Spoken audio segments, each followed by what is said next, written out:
Well,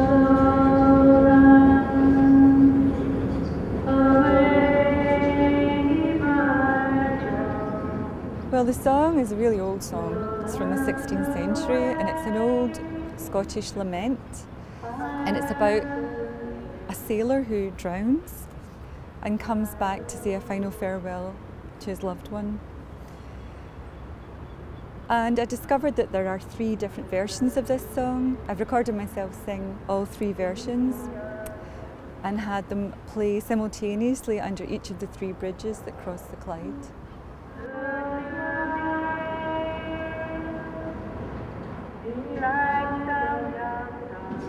And I always like the bridges.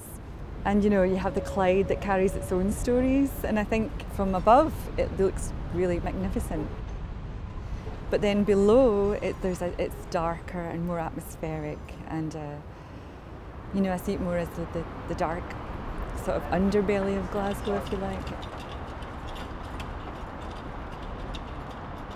I'm really interested in song and the motive and the psychological effects of song. So I think when people hear a voice singing unaccompanied, an untrained voice, in a public context, it's quite strange. You know, it's like putting something quite private into a very public context. So when people encounter the work and hear the voice, it comes together in the main refrain, but then it comes apart again. You might catch snippets of one version as you move through the bridges, and then another version at the other bridge. I think it'll be quite a different experience in the galleries, where it's more focused on the words of the song. I think it'll be more of an intimate experience.